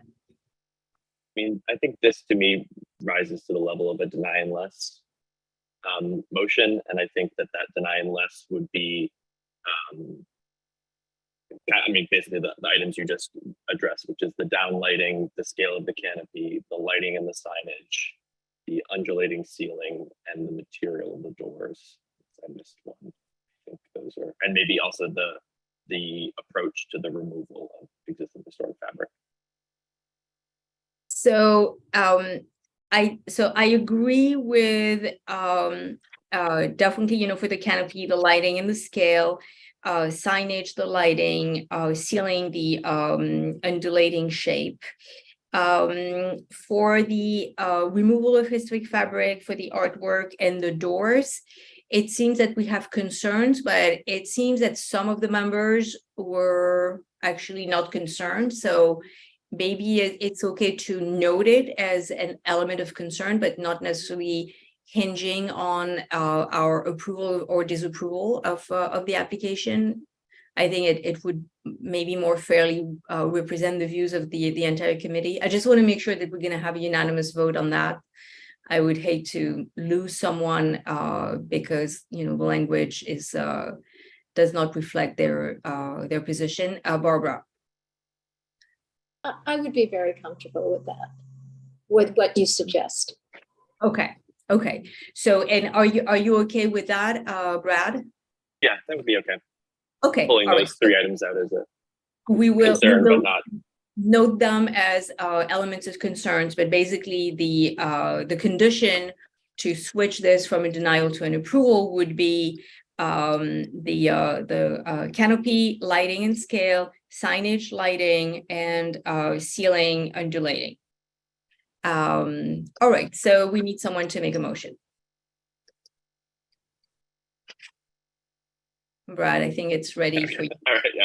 Motion to deny unless for the elements that you stated. So the canopy lighting, scale, signage lighting, undulating ceiling. Okay, great. We need a second.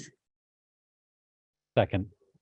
Okay, awesome. We can take this to a vote. Brad, do you want to do the tally? Absolutely. Beitman, Yes. Blake, Yes. Garcia, Yes. Harris, Yes. Hirschberg, Yes. Quebec, Logisico, Yes. myself am a yes. Spandorf, Yes. Testa. Yes. Motion passes. Okay, unanimous vote. Thank you very much. Thank you to the applicants. As I said, this will be presented to the full board of Community Board 5. I believe that it is on Thursday, May the 13th. Please check the website for accurate date. You have the opportunity to give a 2-minute statement at the full board. You are not mandated to do so. Are you on there? But certainly it's a Okay. possibility. 11, Leila. I thought you were still a Harry. Nail it. I thought you were still a Harry. Chuck, can you mute? Yeah, it looks like lots of people are not on mute. Thursday Sorry is about the that. 11th. Thursday, the 11th, Mike? Okay, Thursday, May 11th is the full board meeting of Community Board 5. So as I said, you have an opportunity to give testimony and comments, 2 minutes during the public hearing of the full board. You are not mandated to do it, but it's certainly an opportunity for you to address the entire board. All right, thank you very much. So moving on to our second item on the agenda. Thank you. We have received notice from the City Planning Commission that the commission is planning to do a certain number of rule changes These changes would be an amendment to, I think, the administrative code of the city. This is in terms of the process. There is going to be a hearing held by the Landmarks Preservation Commission on May the 23rd. So we would like to review those rule changes and possibly be on record whether we like them, we don't like them, we like them with conditions, we like some of those changes or not others, so that we can have the opportunity to testify at this hearing. I think, Brad, you had a chance to take a little bit of a look at the at what is being proposed. I don't know if you want to speak a little bit to. Sure. Yeah, I can try to summarize it. So, the way that they've broken it up is they have amended, and I'm just trying to find the numbers right here. But they've amended chapters 2, 5, 7, 12, and then I believe they've added a new chapter 14. So 2 deals primarily with the various elements that would be, and it adjusts the way in which things are reviewed. So it sort of pulls some things into what appears to be more of like a landmark kind of desk review rather than something that rises to the level of requiring a community board public hearing for some of these. And then it also, so the portion it addresses storefronts, awnings, and canopies, where it allows grayscale vinyl for covering back of house, and extends sort of some of the rules for that, though it's not very specific about that, what exactly the criteria is that it's adjusting. It addresses signage, and most sort of notably for me, I think it allows new types of signage, including dimensional letters applied to interior and exterior transom glazing, fabric and non-rigid bracket signs, and interior LED/TV screen signage limited by size and placement. So again, it does not list what the size and placement limitations are, at least in the language that I'm looking at here. And then it also addresses sidewalk, I think primarily paving. Moving on, it then also talks about the installation of HVAC systems and other mechanical equipment on the roof. And it sets forth, I guess, additional criteria for staff approval to be sort of for this to be managed, which for me personally, we can address this later, but is one of the more significant changes that looks like it allows for additional approval at a staff level of equipment on roof that is still visible over primary and secondary facades, and then has an expedited review procedure as well, relating to work that will have no effect on the interior.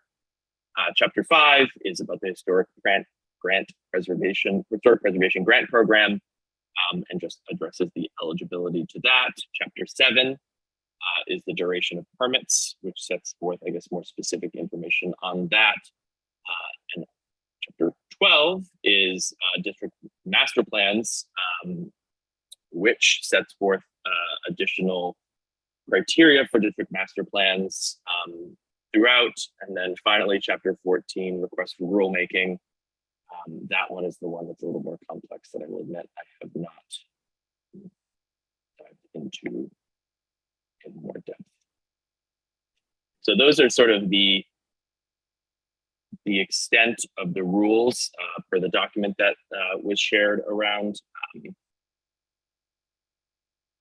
Yeah, so, just to bring a little bit of context for the rest of the committee, LPC did actually a massive rules change, I want to say like 6 or 7 years ago, where they basically really gave the ability to the staff to make a number of determinations that used to be the prerogative of the commission. So, just to maybe even, take it back further, any alterations to a historic building or historic site needs to be reviewed by the commission unless it's a replacement in kind or, an alteration that only concerns an area of the building that is not under the purview of LPC. So, for example, if you live in a historic building, let's say a building in a historic district, you want to redo your bathroom, obviously it's going to have no impact on the historic fabric of the building. You still need to go to LPC, and LPC needs to sign off and say, yeah, okay, there's not going to be any impact.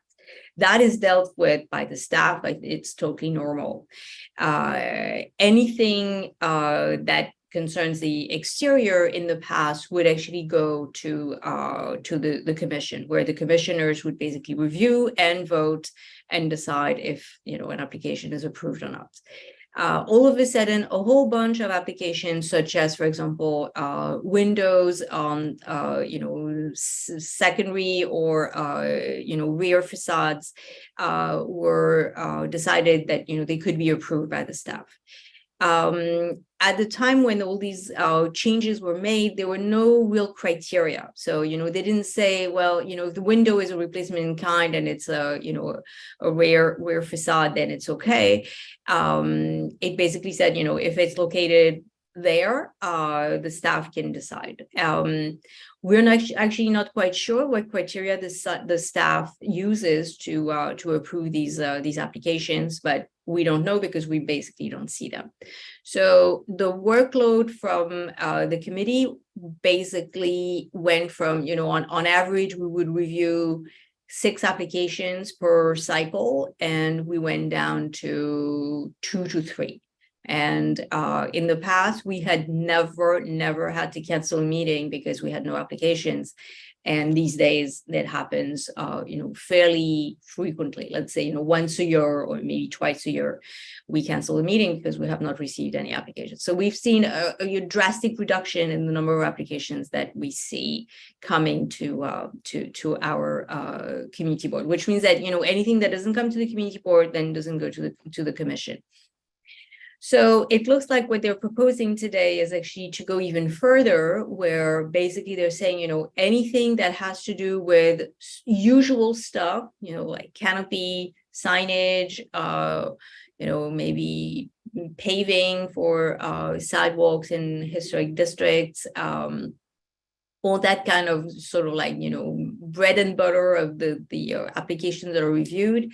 All of that is now going to be approvable at staff level. Honestly, but my question is, what is left for the commission to consider? I guess it's going to be new buildings in historic districts and, really major alterations to buildings. And as we know, we actually pay a great deal of attention to details in applications that we receive, and we do comment at a fairly granular level.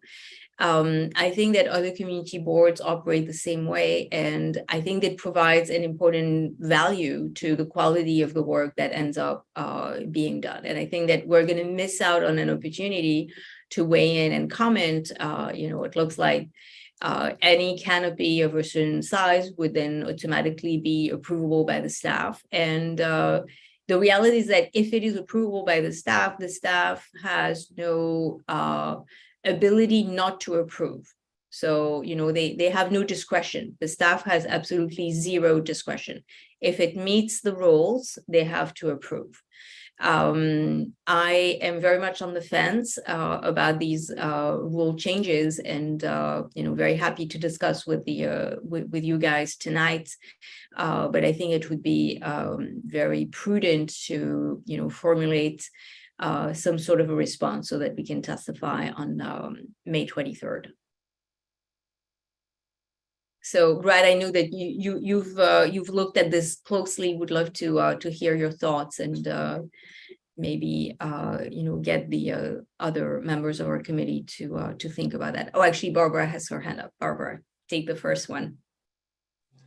I mean, I only know from the specifics from what was presented, but honestly, historically, for quite a few years, the city has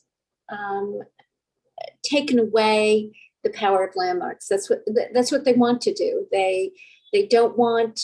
They want developers to be able to do what they want. I mean, I find this very, very concerning. I really do. I think that I'm not opposed to providing new elements in buildings. I am not as strict as, honestly, some other people I think on this committee in terms of being incredibly orthodox about it. But I still think that it should be the purview of the community board who lives in these areas, as well as I think some of these things really have to rise to the level of a hearing. And this to me is just another example of sort of, taking the strength out of the Landmarks Commission. And it's, I think the saying like death by 1,000 cuts, I mean, it's little by little by little by little. And then suddenly, they're only going to be looking at, major alterations to, prominent historic buildings. And I think that really is a shame. I do think that in my experience of being on this committee, that we really have made some great contributions. I think we've done it in a very sensitive way. I don't think that we've ever told anybody how to design it, but I think we've improved projects that we've seen. And so I find this incredibly disturbing. Yeah, I totally agree with you, and I totally share your concern. I think it's a big problem. It is really, really a big problem, and I think that there's a reason why we have 11 commissioners, and not affording them the chance to actually make the recommendations, I think is very problematic. And, not giving us the opportunity to weigh in is really very problematic. And you don't know, given that it's being done at a staff level, you simply there's no transparency. And there is, it's very anti-democratic. I get that they will say that they want to streamline the process and that it's too bureaucratic. I get that. But look what we deal with. The reason the Landmarks Commission came about was because they tore down Penn Station. Unfortunately, in the city of New York, you need a lot of oversight. Yeah, no, I totally agree. And, also for, a frame of reference, the Landmarks Preservation Commission is a commission, but it's also an agency. And it is the agency that has the smallest staff and the smallest funding of all the agencies. And God knows that there are plenty of agencies you've never heard of, ever. Some obscure, random, agencies that you don't even know what they do. So I think it is really concerning. Brad, you have your hand up. Go ahead. Yeah, I just want to echo basically everything that Barbara said. I think that taking that the work that we do on this committee and that the Landmarks Preservation Commission does has value, and so pulling that into just sort of staff level yes or no binary decisions takes a lot of nuance out of, I think, what, as we saw tonight, has a lot of complexity to it that you can't necessarily capture in sort of a change to an administrative code. And so, also more concerning with me, some of the language here is talking about staff level approval of visible rooftop additions or mechanical equipment on landmark structures. And that, like you say, Leila, if it's if it meets the rules, it goes ahead. That could mean the addition of all kinds of visible structures on landmark buildings throughout our and other districts, just because they meet some sort of specific requirements or sort of limited set of requirements. So, I think I don't think I'm on the fence. I think I'm sort of against the majority of these changes, and I think I would be in favor of us I don't know if it's appropriate for us to sort of draft a letter in advance of this hearing or just to sort of compile these thoughts for the hearing, but I sort of think that there almost can't be too strong of a response to what we're seeing from this. Yeah, no, I totally agree. Buzz. Yes, I tried to go through the document and it's huge and incredibly detailed. And I don't know how we could frame our response. I mean, if you just say you object to the whole process, that's not going to, nobody's going to listen to that. What needs to be done? I mean, to do it correctly, the document needs to be parsed, you know, and looked at each section and decide what we agree with and what we don't agree with. Now, I don't know whether that's feasible given the time. You could do things like split up the assignment, give this section to one person, that section to another, that section to another, and then try and aggregate the results. But just to say we just generally object, I don't think has any meaning or will gather any attention. I think we have to say what we object to and what the reasons are. Let me ask you that question though, Buzz. Why do you think that a general comment on, you know, the spirit of the rule change would be ineffective? Because they will ignore it. My goodness, if all we have is we object to the spirit and there's a whole bunch of other people testifying in favor of it, I don't think spirit wins. Okay, what makes you think Devil is in the details. What makes you think that people are going to testify in favor? You don't think the New York Board of Realtors is not going to be in favor?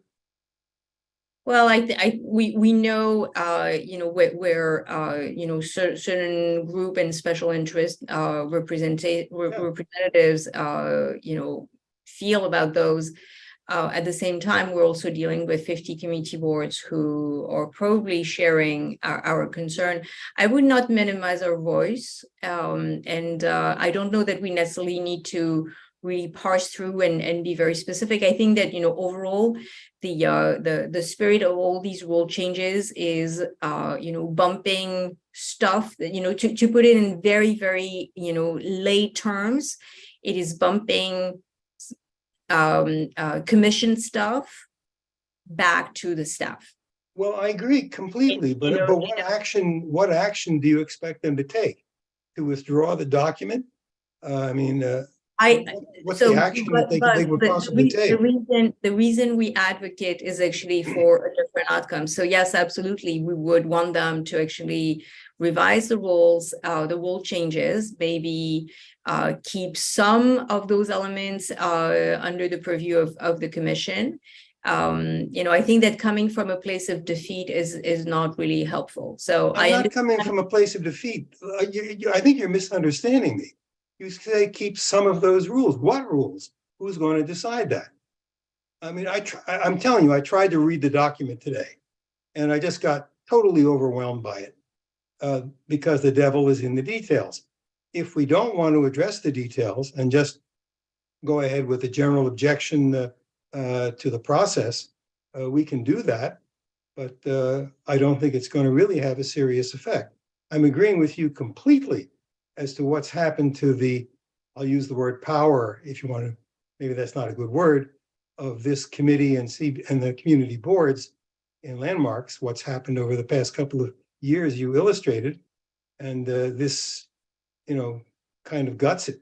And if we don't take a definitive stand with what we want and what we don't want, I think it's just going to slide.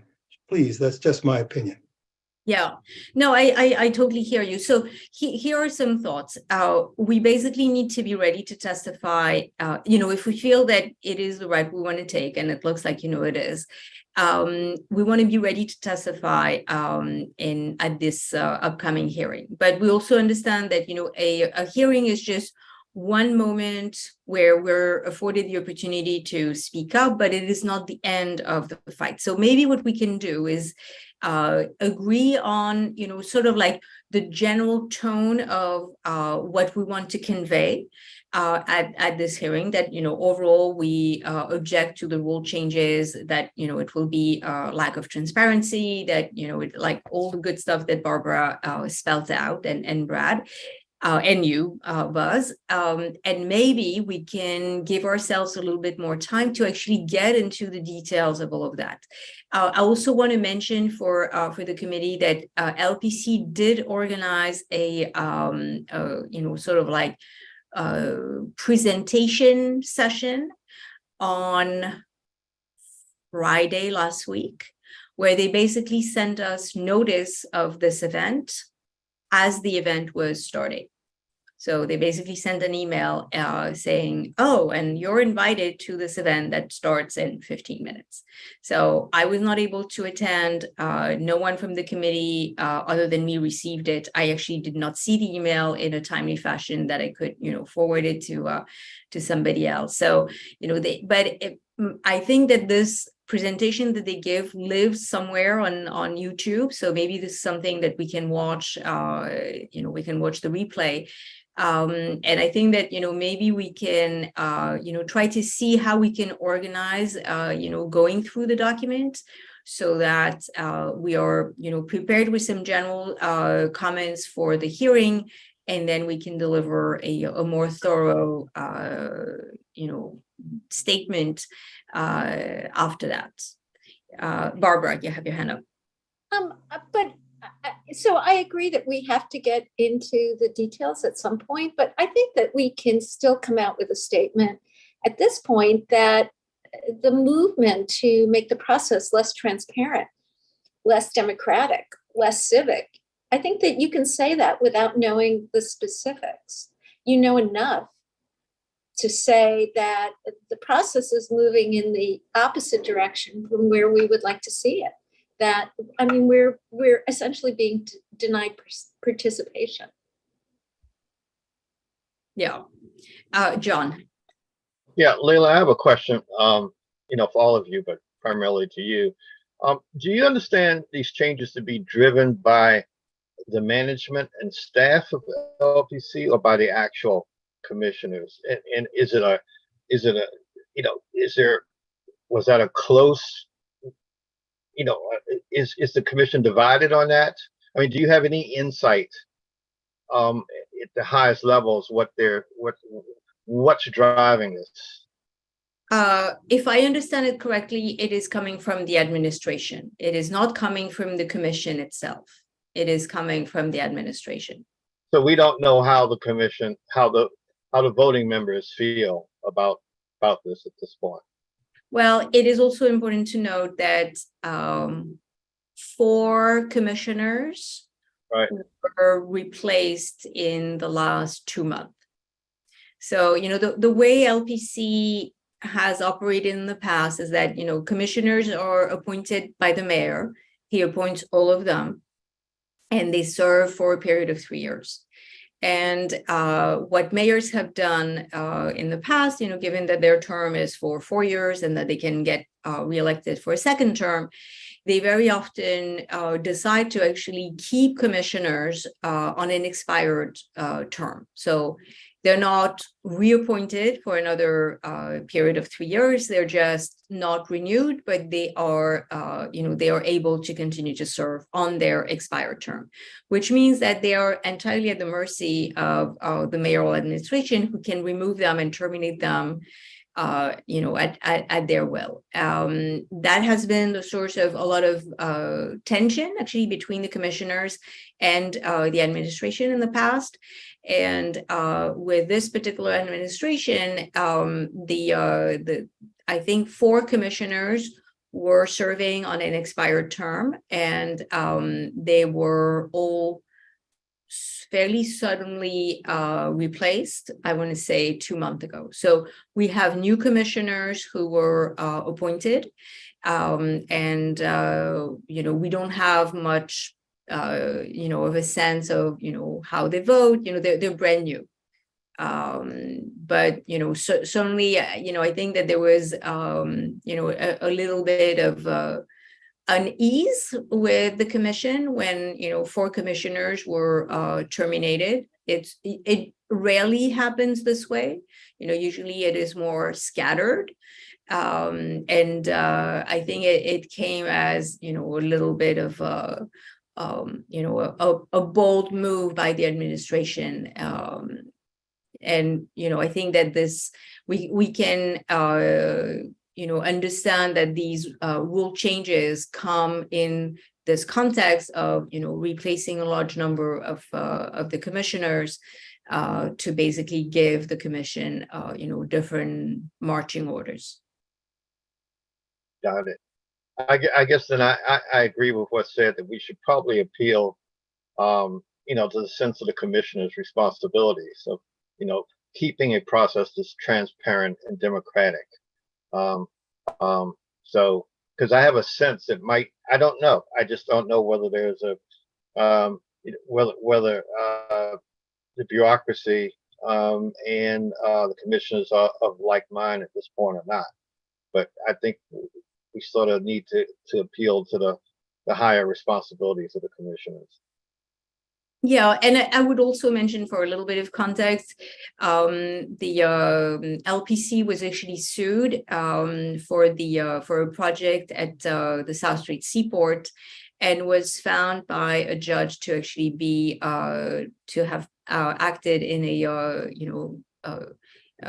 I can't remember what is the exact capricious and but basically they were found guilty of not doing their job. And there are other instances where the LPC has been deemed to actually not get involved where they should. Hotel Pennsylvania is one good example where there has been a lot of pressure at the highest level. The National Trust, that is a federal historic preservation group, has actually put LPC on notice, telling them that they're not doing their job. Specifically for Hotel Pennsylvania, which, by the way, is down to a 5-story structure currently, and will probably be raised to the ground probably in the next 3 months. So there is a lot of conversation around how LPC is conducting business, what they're doing, what is their scope and purview, and there's been a lot of pressure and a lot of change at the commission itself. I'm going to go to Aiden, and then I'll come to you, Brad. Aiden, go ahead. Thanks. I just a thought came to mind. I'm supportive of what others have said and kind of issuing, I don't know, a rebuttal or a comment on this, but is there any sense at this point that we should also offer some type of recommendation? Because it seems likely that at least some of these rule changes will go through, given they're from like the landmarks, the LPC, to kind of delegate more responsibility. So I don't know, a potential recommendation that I would ask us to think about is, even if it circumvents the LPC commissioners and just goes to the staff, any way we could still be involved and they take our resolutions, into account just on a staff level basis. I'd be curious if others think that's something that would be appropriate at this stage, or what others think about that. Yeah, actually, so when they did the big broad rules changes, I want to say it was 6 years ago. This is exactly what we commented on. We basically said, we understand that you may need to streamline, but we want to still have access to this information, and we want to know what it is that you're considering. Are they proposing to replace these windows with, wood windows? I mean, we want to know. We want to be kept in the loop. We want to keep the opportunity to comment. So, this is consistent with prior comments that we have made.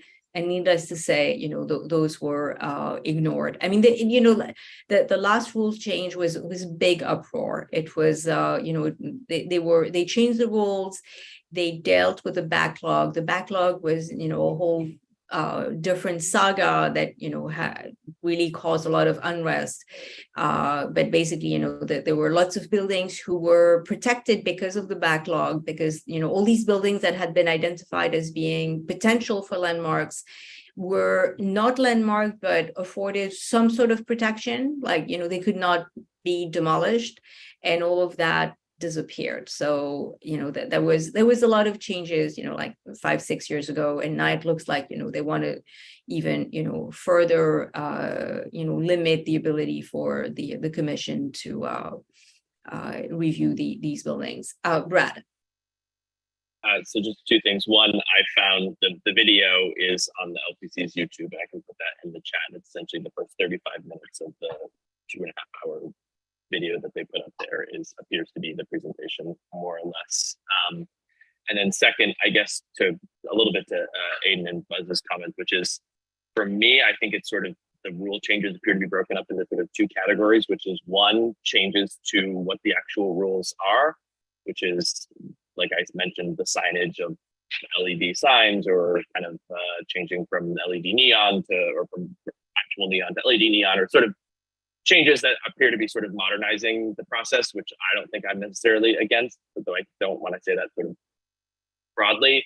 And then there's also sort of the process change, which I think is what we're reacting more strongly to, which is the process of changing this to being something that is not discussed at any level except for at like a staff level. I think that's where I would like to see us come more strongly down upon, and maybe the proposal that Aiden gave of it being sort of something that we comment on, even if it isn't necessarily going to the commission, be a good compromise if that's how we think we want to approach this. Yeah, no, I think it's sensible. So I think it should be a letter.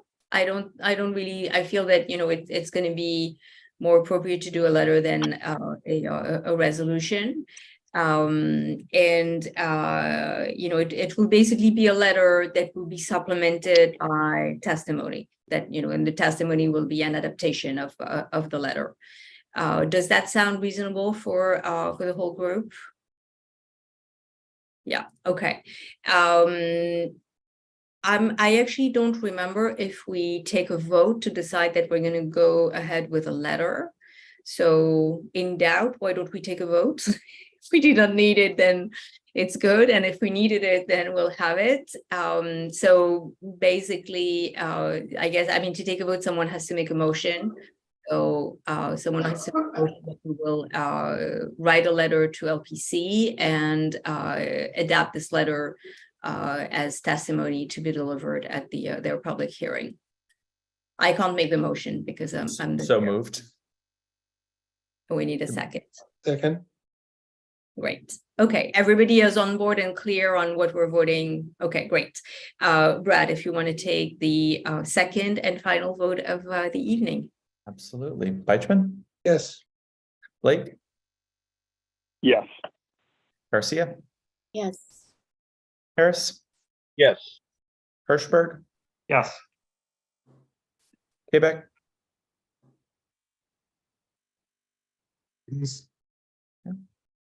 Logisico? Yes. Althema, yes. Spandor? Yes. Testa? Yes. Motion passes. Okay, great. So we have a unanimous vote. Thank you so much. Once again, I want to, I already said it in an email, but I want to say it live. Thank you so much, Brad, for agreeing to become the vice chair of the committee. Thrilled that you took on the gig, and very much looking forward to a great partnership. Mike, I see that you have your hand up. We're going to do some new business before we end. Sound like you're ending now. We are about to adjourn. Yes, I have to say new business. Is it really new business? Go ahead. New business. Go ahead. About a month or two ago, I was at a FIT for a Governor Hochul great announcement with a huge check for $4.5 billion to improve the Garment area, Midtown New York, the old Fur District, and the Pennsylvania Station area $4.5 billion. Wow. I'm No, just it's- wondering, is it's anybody, million, Mike, it's million. oh, it's not billion? It's million with an M. It's still a pretty big number. Still a lot of money. Does anybody know? Can anybody have a feeling of what's going on with that? Yes, but this is not new business. This is informational stuff that doesn't really fall into the new business category. I will answer your question. It is a grant that was received by the Garment Alliance to actually do some land use and zoning study to improve and possibly rezone the garment district. So, I think that the money has to be used, it's actually a fairly new grant. I'm not totally familiar with, how the money can be spent, but the Garment Alliance has actually pretty free range in how they want to spend it. But my understanding is that they're going to spend it essentially on, thinking about the public realm, improving the public realm. They are in a neighborhood that has not seen much public realm improvement. And I think this is what they want to focus on, but this is in the broad context that, they are working on a rezoning that would allow for the conversion of buildings from manufacturing to residential, which currently is not permitted. And that could actually also see the demolition of existing buildings to be replaced by larger, denser, new residential buildings. All of that is more of a land use issue, and the land use committee will be weighing in on all these things when they actually become full applications. But the $4.5 million grant that was awarded by Governor Hochul to the Garment District Alliance, fits in this context. Thanks. Does that answer your question? No. No. Because I have to tell you, right after this happened, I do tours for the bid, and so I asked Barbara, the president of the bid, yeah, Barbara Blair, if are we going forward? Are we going to see some action on it? And she said it's kind of tied up, and she looked a little frustrated, to tell you the truth, about the actual implementation and the use of all that money. So I thought maybe perhaps we could shed a little light on it here, but I guess not. Well, she will probably knows much more than I do. So okay, I'll talk to her some more. All right. Any new business, like real new business that has to do with landmarks? No. Okay, great. Thank you guys so much. And let's adjourn the meeting. Have a good evening.